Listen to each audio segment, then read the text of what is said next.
Hello ladies and gentlemen, and welcome back to RCE Gaming. In today's video, I am back in Planet Coaster with another voiceover as I make a Gravity Group family wooden coaster. So this video was recorded a hot minute ago, and I'm only just getting around to actually doing voiceover for it because I've taken a short break. But here you can see me beginning work on the pre-lift. Originally, this was going to be a lot different of a ride with a much different layout, but I ended up deciding to go with something a little bit more, not unique, that's the complete opposite word, a lot more out and back, just normal for the first time. Everything about it is pretty dulled down in a certain way. I definitely will be making a much more elaborate wooden coaster here pretty soon. But this one was really just to dip my toes back into the water of making wooden coasters. Working on the first drop, or the first iteration of the first drop, before I ended up deciding on this kind of look. Honestly, I really like the look of coasters like Roarsaurus, Wooden Warrior, and Kentucky Flyer.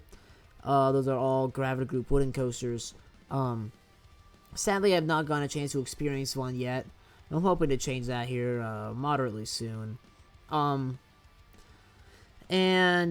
smoothing out the first little pre-lift. This is nothing special, just to get you from the station to the lift in a more interesting fashion. In total, I think the ride ended up having 8 or 9 really like good moments of airtime, which is really good for a family coaster. I think there's one tiny little pop of ejector and the rest is a mild floater. All around, I am incredibly happy with this layout. I think it is really good, really well paced. The only part of it I would change is this turn. It feels like this turn is a little bit wide for where it's placed.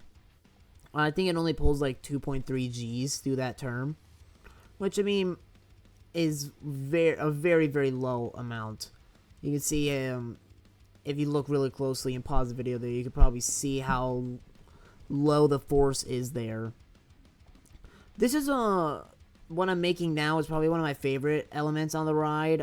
It is the Outer Bank hill. This is the only moment of like what could be considered ejector on the ride. But it's mainly floater with a more aggressive bounce out of it. You more so like get yoinked out of your seat into the floater airtime, just through the shaping. But it's still floater airtime. It's nothing too intense for this being a family coaster. I'm not making Steel Vengeance over here, which an RMC hybrid would be a good idea for a coaster in the future. That pretty much wraps up the layout. Simple out and back style coaster. Nothing too crazy. Not very long.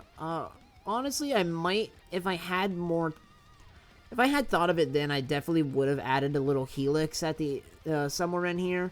But I mean, for what I have, it's nothing crazy. But not too bad. Only dull point of the ride is this turnaround. You really do slow down at the top of it, and the shaping does not help that. So that's probably my only grievance, or my only major grievance with the coaster.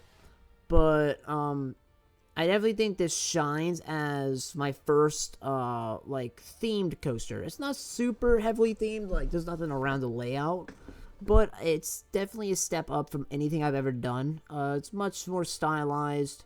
And I mean, it's a really nice looking coaster once it's finished. You'll be able to see that near the end. I definitely am thinking about getting more into themed coasters in the future. Probably gonna start off with something small for the next episode. Something not too crazy. Just probably a family coaster that I theme really nicely, and go from there. So if you'd be interested in that, let me know, and I'll definitely do it. I mean, I'm going to do it no matter what you say, but I'll definitely do it. First test run here, and I'm very happy with how it carries speed throughout the layout. Doesn't feel like it loses too much of its pace throughout. other than that one moment I did mention with the far turnaround. Which, I mean, normally these coasters have like one or two moments where they kind of peter out. Figuring out the timings here, still don't have this 100% even now. But, you know, what's a coaster without a little bit of train stacking to let the Hershey Park? Yeah, while we're in this kind of break period while I'm making the queue line, let me just talk a little bit about where I've been and what I'm planning on doing with the future of this channel. So, I'm gonna start doing weekly uploads. That'll help me really balance my work schedule out. I'm gonna try. If I disappear again, then I just know I disappeared. I mean, that's really it. Nothing else to it. But I'm going to try and do weekly videos just because these aren't super difficult to make. And that means I can really stockpile stuff. And then, of course, if a new game comes out, like, I'm definitely going to be all on top of Bendy the Cage and that comes out. And that'll take center stage, and those videos will come out rapidly as opposed to the weekly basis. That's something I learned with Poppy Playtime. Is the weekly upload schedule does not work when it's a brand new game. I gotta upload those videos like as fast as I possibly can. So those probably won't even be edited really because I need to get them out. Yeah. In terms of Planet Coaster content, I'm gonna keep going strong with it. I very much enjoy making Planet Coaster videos. I love just sitting down, making a coaster. I will be going back to the challenge park. That's something I really want to do because I just like making a park. And now that I have financial stability in that one, it'll open me up to do some more interesting stuff in the future. So that's something I am looking forward to continuing to expand here on the channel. Other series I'm going to go back to before I start talking about the coaster more. Other series, I'm going to go back to Five Nights at Candy's. That's a game that I've been meaning to get back into here. Gary's Mod, I'm going to get back into that here pretty soon. Lethal Company, I still very much enjoy that. And I will definitely be going back in there here moderately soon. Oh, sorry, I yawned. One game that I definitely need to go back into is FNAF World, which, yeah, that was definitely coming soon because I've been missing playing that one. And finally, Doki Doki Heartstruck. I'm probably at one point going to just sit down and play that and upload that playthrough, like straight through. That's probably what I'm going to end up doing. Just because I really did like the episode I did of that, and I've been wanting to play that mod for a while, so I'm very curious to see where that story goes, because I've never seen it before. Going back to the coaster, see me here doing a kind of themed canopy for the brake run. That way, the riders aren't just sitting in the sun, and also it looks nicer from off-ride than just having, like, a steel canopy over it. That kind of messed up theme is what the entire kind of style is going to be. The kind of rugged, not very safe workplace. That's kind of the theme of this coaster. I'm gonna let the time lapse play out for a little while, so I will talk to you closer to the end. Enjoy the time lapse.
Alright, as you've seen in the time-lapse, you have basically watched me bring that whole canopy section really together in terms of the style.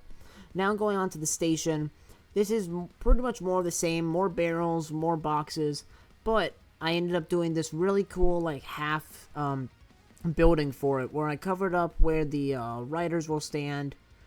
One thing I would have done different is I would have given the operator a little shade spot, because they don't need to be out of the sun all day. Touching on the canopy one last time, lantern. Lanterns for lighting are very, very important. I really like the look of them. I think they look really good. Another test ride to make sure it all, you know, you don't hit your head on the lanterns. There will be a full POV at the end of the episode, by the way, so don't worry about having to slow this all down. This is at 4.7 times speed. So, going on to start working on that station building. You probably saw me near the start fiddling with putting that tall tower thing on the station. I really wish I could have, but the sizing just really didn't work out, and it made me kind of upset. Most of these poles are deleted because they were out of line with this scaffolding thing I did. I don't know why I didn't think of this when I was doing it, because I'm like, these aren't gonna match. So, I don't know. But, here I am, I'm just gonna be moving all these poles around. That's really the theme of this episode, is moving poles. Poles, poles, poles, poles. Why do I have to talk like this? If you're confused by where this is going, this should explain it right here. These two little, not barriers, but barricades or shade structures, that's the word, over the place where riders are going to be standing. Really, it just helps keep people in the shade a bit more. Looking at it now, I should have added a little canopy over the end of that, but it was already really just lopsided to one end. And I was a little bit worried about, like, realism and all that. Adding some more lanterns to keep the place looking nice, and I love the warm tone those lanterns give the station. I'm thinking about just expanding this one park, because I think that would be a really cool thing to do. Because I can only imagine how that view of, like, another coaster off the distance would be from that, with that lighting. Be great. Here you can see me doing a little bit of impromptu railing. I really like how this turned out. It was supposed to look kind of temporary, not really secure, and I think I nailed that look with the seemingly sporadic wooden boards. And that about wraps up the time-lapse. Using cinematic camera here just to take a look at what I made, and I think it looks fantastic. I really do like the kind of stylized nature of it. I might do another episode going in and beautifying it, but that's all for me. Enjoy the POV.